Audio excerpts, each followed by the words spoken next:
you want head-to-heads real quick? Guessing there's not one with Andreeva Bencic. There's not. I'm guessing Novak played Kaboli once, 2-0-2 or something stupid. Shanghai 24 was 1-2. There you go. Iga Samsonova. Iga talked about it the other day. She said there's been some tough 3-setters, which means that Samsonova hasn't beaten her, which means they've played like 3 or 4 times. 4-0. There you go. Sinner Shelton. Shelton beat him in Tokyo one time, 4-1 Sinner. 5-1 Sinner. Shelton won 23 No, Shanghai. No, Shanghai. no. I'm looking at it right here. I thought that was in Tokyo. Fuck. That should just be the cold open for the show. Should we do the quick serve? Yeah, we're rolling. Oh, we are? Great.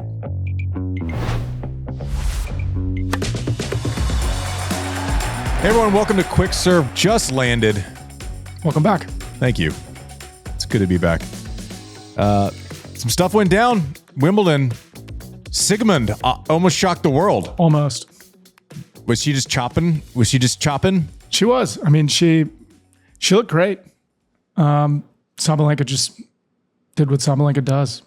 Yeah, she powered through. She's a fighter. Like I know she's lost a couple tough Grand Slam finals, but like she's there every day. Even like when she got pissed in the Coco match, she doesn't have many days where you're like she just mailed it in. Like she can get pissed, but you get pissed because you actually care. But like she never stops fighting. She's just always there, always there.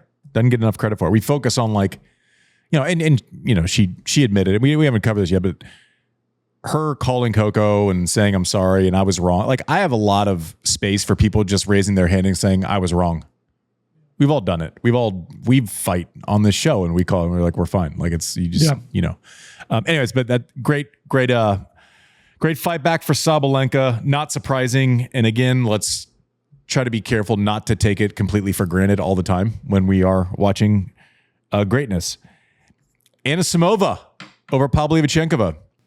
Good call. That was a good call. That was a good one. Happy for her. I want to take a second and just talk about how she has the guts to do what not a lot of people have the guts to do, right? Like we get roped into this thing as athletes where it's like, ignore everything, suck down your feelings, show up, do that. Like that old like American football mentality, right? That's just like, and I was bad at it. And I retired at 30 because of it, probably, right? I was just like, I went as hard as I could, as long as I could. And I woke up one morning, I was like, I can't do this. Props to her. And I'm glad it's working out, right? Because there are no guarantees when you make a decision to step away from the game, when you admit that you're stepping away for mental health reasons, right? 20 years ago, that's a signal to the field. And they're like, oh, that's weakness. It's the opposite of weakness. I'm happy she's back. I'm happy she's happy. Reading what she's saying is like, okay, I'm back now and I do all the right things and I'm excited to do them. It doesn't feel like work. There's such a lesson there. And I think it might be a little bit easier now when you see people and champions that are playing till 37, 38, maybe you just don't feel like you only have a 6 or 7 year window. Right. So like that really matters, right? Like Jim Courier is my guy, dear friend, burned it as hard as he could, as fast as he could, and retired at 27. I did the same thing, done at 30, right? Roger's taken 6 months. Rafa took 3 and 4 months off at a time. You know, Serena had years where she didn't play much. And obviously some's because of injury and some's not. But like there is an element of patience in tennis that's been proven now. I was too insecure to do it. I couldn't walk away and like risk my ranking, or maybe it was ego, maybe it was vanity. I don't know. But really happy for Amanda Anisimova. She's playing great. We knew the talent was there. She made the semifinals of Roland Garros when she was 17 years old. Seems like it's all coming together. Grass is a great service for her. And she's one of the few players on earth that hits the ball well enough to take the racket out of Sabalenka's hand. You're looking at like a Maddie Keys or something like that, but she can, as far as just squaring up the ball and striking it. Now Sabalenka has a little bit more variety. I think she serves a little better. Obviously, she's more consistent. She's been in these matches a million times, but you watch him hitting on a practice court, ball's coming to him, a little bit different, right? And she knows she has to take her shots. She doesn't move sideline to sideline like Sabalenka does. Sabalenka is kind of like an underrated mover. Because she's so powerful, we kind of ignore the other parts of her game and only talk about the obvious stuff, but couldn't be happier for Anisimova. I'm sure her story might inspire or at least give cover to other athletes that want to do the same thing, right? And should do the same thing, right? Like you can't operate as a professional athlete at 50% of your mental capacity. You know, she would have ended up at, you know, showing up every week and ending up at 170 in the world and hating the game and this whole thing. So I'm happy that she made that decision for herself. That takes guts. Also, there are no guarantees when you do that it will work out in a Wimbledon semifinal and you're going to go from 400 and something in the world to top 10 for the first time 18 months later. It's a big deal. I'm happy it worked out for her. I'm happy that it's paying dividends. It might not be all that break, and I know all the credit's going to get given to that, but when the lows are the lowest and someone gets to the highest of highs, you connect the dots, right, and say props. So great job, Anisimova. Up against it now with Sabalenka, who I still think is going to win the tournament. But very cool story. Happy it's working out for her. Happy to see her smiling on the tennis court. That's just fantastic. Looks like the Chuckster started playing video games today. Yeah. Just left, right, up, down, 2, down. 3, and 3. 2, 3, and 3. Yeah. Finish him. Techie Sean's too young for that reference. I know what that is. You know what that is? He knows what that Oh my gosh, he knows something that happened in the 90s with Mortal Kombat. I mean, he was the favorite. He is the favorite. You know, I think it's weird because it's like, oh, he started off weird. Now he's playing great again. I'm like, well, I mean, it's kind of common knowledge that on anything that had cement under the feet, Sinner was the dominant force. And we kind of, you know, Carlos has proven that whenever anything's a little bit slippery, he's the dominant force. And he's the guy to beat. Doesn't mean he's going to win the tournament. I think Novak's going to have a big say in this before it's all said and done. I said it the minute he lost in Paris. And he can do it. I actually saw Cahill for a second a couple days ago. And everyone knows Novak's there. As they should. Yeah. But it's not like you're paying homage to someone who's just great. It's like, no. But is it like scary? Is it like scary to see Novak as relaxed as he seems to be? No, everyone's relaxed when they're winning 3-0 and 4. Yeah. Like, and also Novak. He's just like posting like family photos and stuff. His kids are like getting autographs from. Yeah, I mean, it's definitely a different phase in his career, and I say this in the like the most respectful way possible. Like he had blinders on for a long time. Yeah. And I don't know that the blinders are as intense, but that doesn't mean the tennis isn't in there. It doesn't mean he doesn't have the library of thought and, you know, he's able to check those feelings. He knows what it is. He knows he's not intimidated by center court at Wimbledon. Yeah. You know, he's still going to find a way. I'm telling you, the chips are down. He's going to find a way to put that chip on his shoulder. He's not going to be talking about TikToks. Like that's fun when it's all, you know, friendly. But Novak used to do that, you know, when he first came out, he would get the crowd involved and do the dances on, you know, post-match interviews and stuff. And just take somebody's soul. Don't make that. Don't. There's an animal in there that we've all seen before. It's like, don't poke the bear. Love it. It's coming. There's going to be a chip. There's going to be something chippy coming. He thrives on it. He'll create it just to use it if he needs to. And we all know it, but can't say enough about him, but Chuckster, full video game mode, Mortal Kombat. Yeah, 90 minutes. Just basically ripping heads off. Taylor Fritz, great win. Khachanov, another guy who's better in the extended format, has done really well in majors. And it's kind of always there.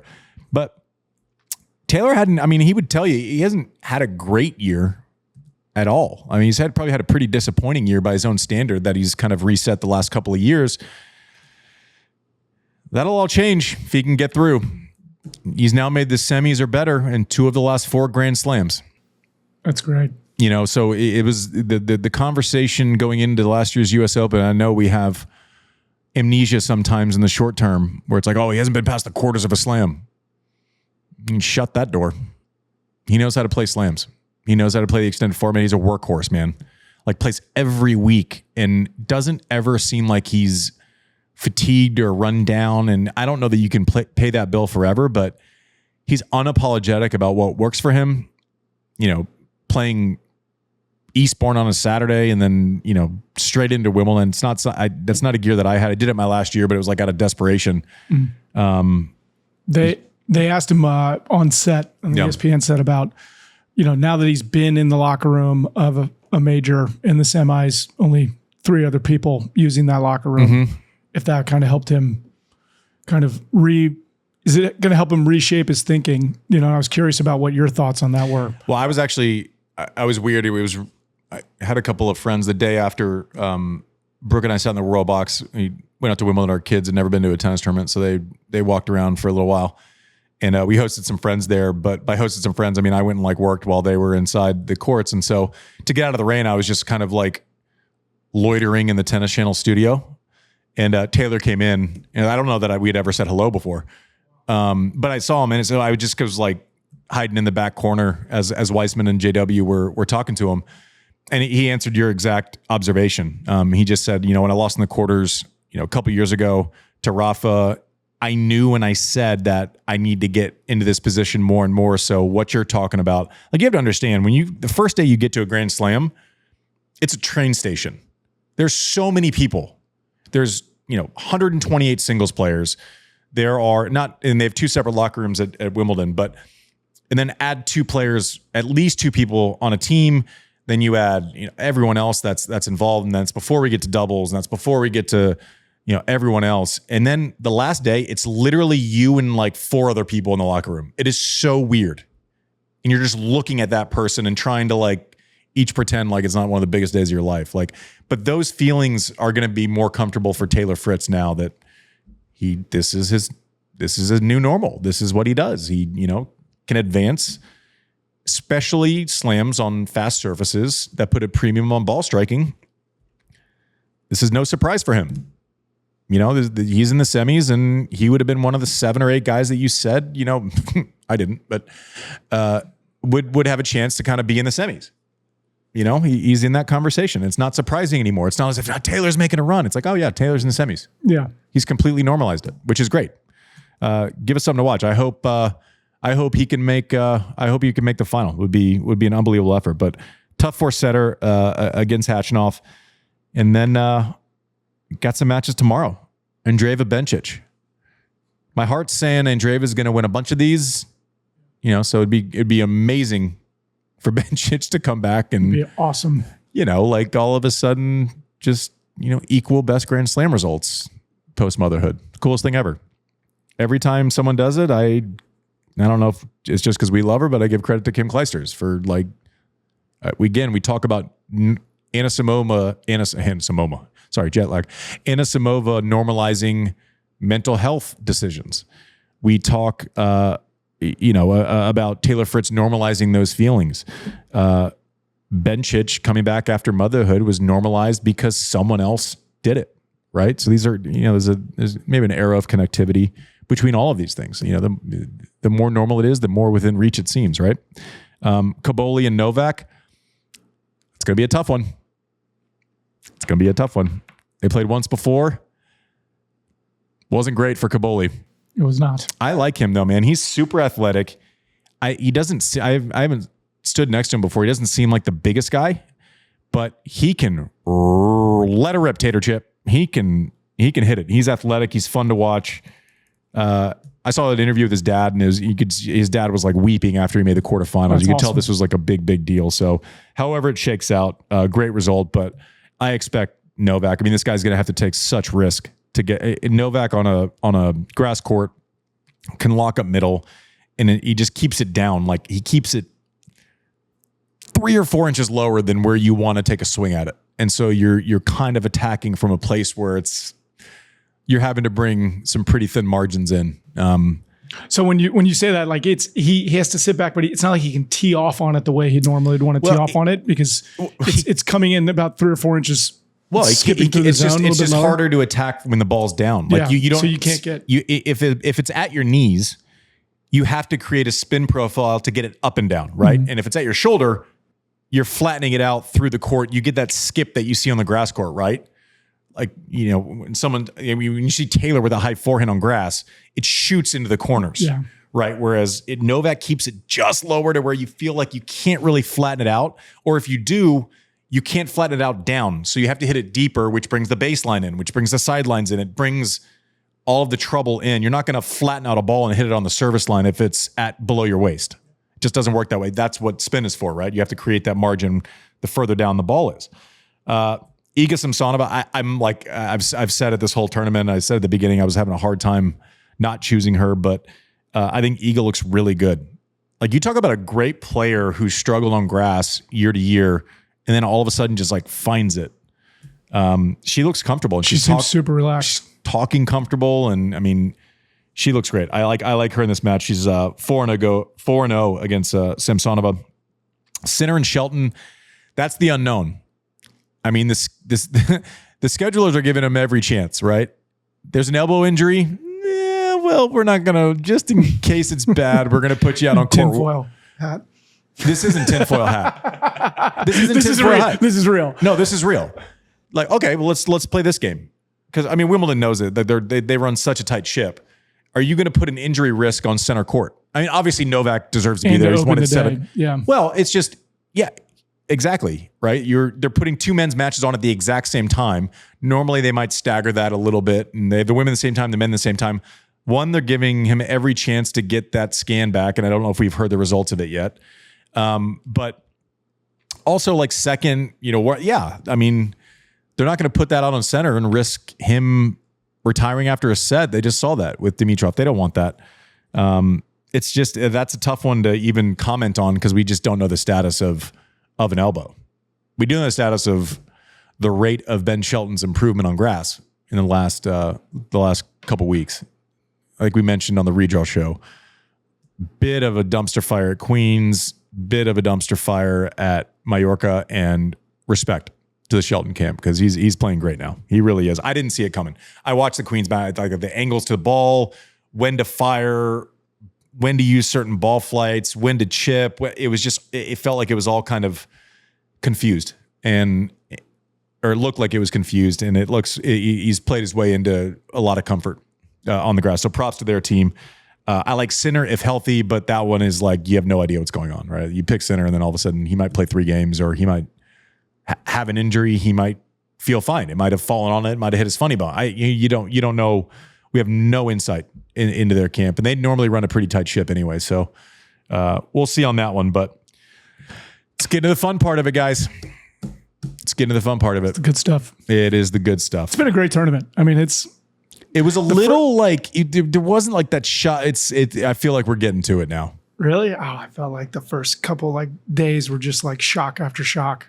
Yeah, that's true. But it was weird. It was like shock after shock. But it was like 2-2 shock. Like, yeah, it wasn't like burner. It wasn't like tiebreakers. Yeah, it was. Yeah. It was. I mean, I guess so. But yeah, it was. I think like the most electric I had felt it, like where I was like, okay, this feels like a heavyweight fight, was like the atmosphere of a heavyweight fight was when Sabalenka played Roddick. Like cool. the night session, and people were getting into that. Was where it's like, oh, this feels like all the YouTube comments said that felt like a final. Yeah, people who went or watched it, they felt that the energy was insane. I mean, obviously, Raducanu is a star, and in Britain and everything, the rating on that was insane too. Yeah, it was huge. It was like 5 million people. It was massive. BBC or something. It was massive, and I was over there. It had the feeling of it too. There's a lot of excitement, but it's getting started. I mean, the big storyline is, can Novak wrestle one away from the new 2? Which what happens if there's 2 Americans in the semifinal? That'd be great. That'd be great. Let's let it happen. Let's make it. Let's will it. Let's get it done. Come on. This is it. This is the one. Come on, guys. This is it. This is it. Let's do it.